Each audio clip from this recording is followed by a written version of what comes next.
నమస్తే. ఈ ఉదయం జరిగిన వరద బీభత్సం నిజంగా కొన్ని వందల మందిని, అలాగే చాలా ఆస్తిని మొత్తాన్ని ఊడ్చిపెట్టుకుపోయింది. ఈ ఘటన మన పొరుగు దేశం నేపాల్లో జరిగింది. నేపాల్ మనకు తెలిసిందే, ఉత్తరప్రదేశ్కి అలాగే బీహార్కి పైన ఉండే ఒక ప్రత్యేక హిందూ దేశం. ఆ మధ్యన ఇట్లాంటి సనాతన ధర్మం హిందూకి సంబంధించుకున్న గొడవలు అయ్యే తర్వాత పూర్తి హిందూ దేశంగా మరలా మారడం ఏవో చాలా జరిగేలేండి. అయితే ఇక్కడ ఇలాంటి విపత్తులు సర్వసాధారణమని చాలామంది చెప్తున్నారు. ఎందుకంటే హిమానీ నదాలు అంటారు, అంటే హిమాలయాల నుంచి కరుగుతూ వచ్చి వేడి వల్ల తాపం వల్ల కరుగుతూ వచ్చి ఏర్పడ్డ నదులు కొన్ని ఉంటాయి, హిమానదాలు అంటారు. సో అవి ఆటోమేటిక్గా పల్లం వైపు వచ్చి మన బీహారు ఉత్తరప్రదేశ్ మీదుగానే మరలా గంగా నదిలోనో లేదంటే వేరే జీవనదిలోనో కలిసి బంగాళాఖాతంలోకి వెళ్తూ ఉంటాయి. అయితే ఈ నేపాల్లో ఈ రుసువా జిల్లాలో జరిగిన ఈ ఘటన ఏదైతే ఉందో ఇది 2 రోజుల కిందట దానికి పైన హిమాలయాలకు అటువైపు ఉన్న టిబెట్, అంటే ఆల్మోస్ట్ ఆల్ చైనా బార్డర్లో ఉండే అక్కడ ప్రాంతంలో విపరీతమైన వర్షపాతం నమోదైంది. ఈవెన్ శాటిలైట్ ద్వారా కూడా ఈ స్థాయిలో వర్షపాతం నమోదవుతుందని కూడా తెలియజెప్పారు. దాని తగ్గట్టుగా వర్షాలు కూడా కురిశాయి. సో అలా కురిసినప్పుడు ఆ వరద బీభత్సం అనేది కొండ చర్యలు ఇలా హిమానీ నదాల్లోకి వెళ్ళి ఒక ఫోర్స్గా వచ్చినప్పుడు అక్కడ ఎలా ఉంటుందంటే, మనకి జనరల్గా డౌన్ అంటే ఒక మోస్తరుగా డౌన్ ఉండడం వేరు, సడన్గా ఫ్లాట్గా ఉండి డౌన్ ఉండడం వేరు. సో అలాంటి డౌన్ ఒక్కసారి ఎత్తైన హిమాలయాల వల్ల ఆ ఎత్తైన ప్రాంతం నుంచి ఒక్కసారి డౌన్కి ఎంత వేగంగా వస్తుంది, చాలా ఉరుకుతూ పరుగులు పెడుతూ వచ్చినట్టు వస్తుంది. నిజంగా ఆ వీడియోస్ అవి చూస్తే చాలా మనసు చలించిపోయింది. అంటే పెద్ద పెద్ద ప్యాలెస్ లాగా ఉండి అక్కడ కోటలాగా చైనాకి బార్డర్ లాగా ఉండే ఒక ప్లేస్ను కూడా ఎవరో సీసీ కెమెరా ఫుటేజ్ పెట్టారు, చూశాను. అంతా ఉండి అక్కడ చెకింగ్ పాయింట్ అవుతుంది, అటు వెళ్ళాలి ఇటు వచ్చే వాళ్ళ కోసం అక్కడ ఉంటుంది. అంత పెద్ద కట్టడము, దానికి చుట్టూ ఆనుకునే కొన్ని వందల ఇళ్ల సంఖ్య ఉంది, అలాగే అపార్ట్మెంట్స్ అవి ఉన్నాయి. వాటన్నిటికి కూడా ఫ్రాక్షన్ ఆఫ్ మినిట్స్ అండి వచ్చి మొత్తం బురద. అంటే ఆ సీసీ ఫుటేజ్లో చూస్తే ఎలాగ ఉందంటే, ఏదో చిన్నపిల్లలు ఆడుకునే పేక మేడలాగా చిన్న కట్టడం లాగా ఉంది, దాని మీద ఒక్కసారిగా మట్టి పోసేస్తే బురద చల్లితే ఎట్లా ఉంటుందో అలాగా వచ్చి పడింది. జనరల్గా మనకి ఈవెన్ ఉత్తరాంచల్ లాంటి డిస్ట్రిక్ట్స్లో, అలాంటి స్టేట్ డిస్ట్రిక్ట్స్లో కూడా చాలా జరుగుతుంటాయి. ఈవెన్ అమర్నాథ్ యాత్రకు వెళ్ళేటప్పుడు కానీ, కేదార్నాథ్ యాత్రకు వెళ్ళేటప్పుడు చాలామందికి ఇటువంటి ప్రాబ్లమ్సే ఎదురవుతుంటాయి. అంటే ప్రకృతి వైపరీత్యాలకి ఏది అడ్డు కాదు, ఎవ్వరు దాన్ని ఆపలేరు. అయితే ఇక్కడ ఎప్పుడైతే ఈ బీభత్సం సృష్టించిందో, ఇందులో సుమారుగా 150 మంది భారతీయులు, ఎవరు మనకి ఈ సీజన్లో కొంతమంది యాత్రలకు వెళ్ళేవాళ్ళు, అంటే పశుపతినాథ్ అలాంటి దేవాలయాలకు వెళ్తారు అక్కడికి. అలాంటి సందర్భంలో వెళ్ళిన వాళ్ళు లెక్కల ప్రకారం అయితే ప్రస్తుతానికి 150 మంది గల్లంతైపోయారు. ఈ 150 మంది కూడా కనీసం ఆచూకీ దొరికే పరిస్థితులు అయితే లేదంట.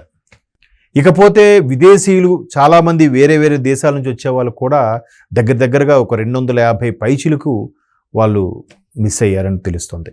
ఎందుకంటే నేపాలు, ఈ శ్రీలంక ఇలాంటి చిన్న చిన్న దేశాలకి ఎక్కువ ఇన్కమ్ సోర్సు ఈ టూరిజమే. టూరిజం ద్వారానే ఎక్కువ ఇన్కమ్ సోర్స్ వస్తుంది. దానికి నాకు తెలిసి వాళ్ళకి వచ్చే 50% టూరిజం ఇన్కమ్ భారతీయుల వల్లే వస్తుంది. సో మన వాళ్ళకి ఈ వీసా ప్రాసెస్ అవే ఉండదు, కాకపోతే అదనంగా రుసుం ఏదో వసూలు చేసి పర్ హెడ్ 3000 ఎంతో ఛార్జ్ చేస్తారు ఆ దేశంలోకి వెళ్ళి రావడానికి, ఎస్పెషల్ భారతీయులకి అయితే.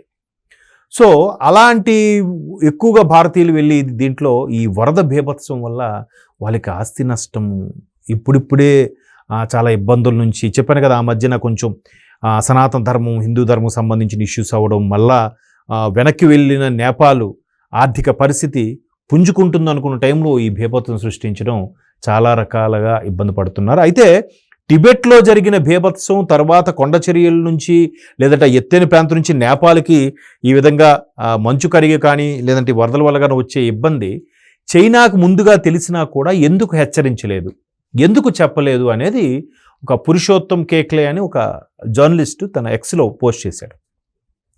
అసలు చైనా ఈ విధమైన కుట్రలు పడుతోంది అంటే, నేపాలు నష్టపోయినా పర్వాలేదు, నేపాలు తద్వారా నేపాల్ కింద మనకి మరలా ఉత్తరప్రదేశ్ బీహార్ రాష్ట్రాలు ఉన్నాయి, కొంచెం పశ్చిమ బెంగాల్ బార్డర్ కొంత ఉంటుంది మనం మ్యాప్లో చూస్తే.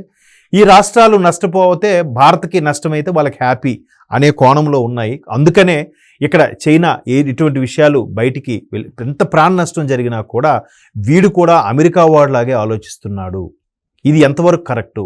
చైనా ఒక కమ్యూనిస్ట్ దేశంగా ఉన్న చైనా, ప్రజల కోసం ఆలోచించి బౌద్ధ మతాన్ని ఎక్కువగా స్వీకరించే చైనా, అంటే సంఘం శరణం గచ్చామి కదా బౌద్ధ మత కాన్సెప్ట్. అలాంటి సంఘంలో ఎంతమంది వందల మంది చనిపోతున్నా ఇట్లాంటి చర్యలకి ప్రపంచంలో ఆధిపత్య ధోరణికి పాకులాడుతుందనేది పురుషోత్తం అనే జర్నలిస్టు ఒక ఆవేదన వ్యక్తం చేస్తూ పోస్ట్ పెట్టారు. మేబీ అంటే మనకు ముందుగా తెలిసినప్పుడు హెచ్చరించవచ్చు కదా, చెప్పొచ్చు కదా. అంటే యుద్ధాలు చేయొచ్చు, ఇంకేదైనా వాళ్ళ మీద ఆధిపత్యం చేయొచ్చు, బాహాటంగా మాట్లాడచ్చు. కానీ అంత ప్రాణ నష్టం జరుగుతుందని తెలిసి కూడా వాళ్ళు ముందుగా బయటికి చెప్పలేదు. అందుకే కావాలని ఇదొక అంతర్జాతీయ పాలిటిక్స్లో ఇదొక రకమైన కుట్ర అనే విధంగా ఆయన అభివర్ణించాడు. అయినా అయ్యుండొచ్చు, ఇవాళ రేపు ఎవరిని నమ్మడానికి లేదు. ఎందుకంటే ఈ విధంగా నేపాల్ ఎలాగా చిన్న దేశం, దాని జోలికి ఎవడు రాడు, అది ఎవరి జోలికి వెళ్ళదు. వాళ్ళు నష్టపోతే పోయారు, ఉంటే ఏంటి పోతే ఏంటి, వాళ్ళ ద్వారా భారతీయులకు ఇబ్బంది కలిగితే వీళ్ళకి హ్యాపీ. ఇదే సమయం అని చెప్పి వాళ్ళ తాలూకు వాళ్ళు కొంతమంది భారత్లోకి ఎంట్రీ ఇచ్చినా ఇస్తారు.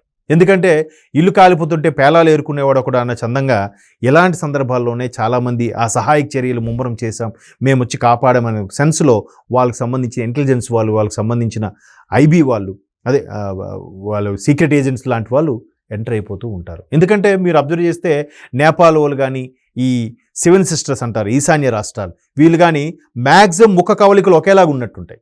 వాళ్ళు మనం భారతీయుల్ని గుర్తించినంత ఈజీగా వాళ్ళని గుర్తించలేం, అందరి ఫేస్లు ఒకేలాగా ఉన్నట్టుంటాయి. కాబట్టి ఇదే అదునుగా తీసుకొని వాళ్ళు ఎంటర్ అయ్యే అవకాశం కూడా ఉంది. అండ్ ఇది ఒక అంతర్జాతీయ సమస్యగానే చూడాలి అనేది పురుషోత్తం లాంటి సీనియర్ జర్నలిస్టుల ఒక అభిప్రాయం. సో ప్రకృతి వైపరీత్యాలు అయితే ఇక్కడ ఇంకొంతమంది నేపాల్ కావాలనే సనాతన ధర్మం గురించి, హిందూ దేవాలయాల గురించి కొన్ని చేయరాని అపచారాలు చేసింది, అందుకే దానికి శిక్షగా ఈ ప్రకృతి రూపంలో ఇది ఈ విధంగా శిక్ష అనుభవిస్తుంది అనేవాళ్ళు కూడా ఉన్నారు. సో ఏదేమైనా ఇలాంటి సందర్భాల్లో అలాంటి మాట్లాడకూడదు. కానీ తోటి మనుషులు చనిపోయినప్పుడు, కొన్ని వందల మంది గల్లంతైనప్పుడు, వరద బీభత్సం నిజంగా ఒక దగ్గర ఒక సీసీ ఫుటేజ్ చూస్తే వరుసగా ఒక 60-70 బస్సులు పార్క్ చేసి ఉన్నాయి ఒక 3 లైన్స్లో.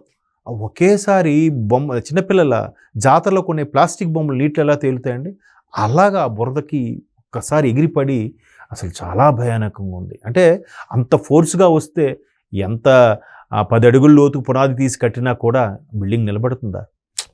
సో మొత్తానికి చూద్దాం మరి పొరుగు దేశాలు ఎటువంటి సహాయాన్ని నేపాల్కి అందిస్తాయో చూడాలి. మన వంతు సాయం మనము చేయాలి.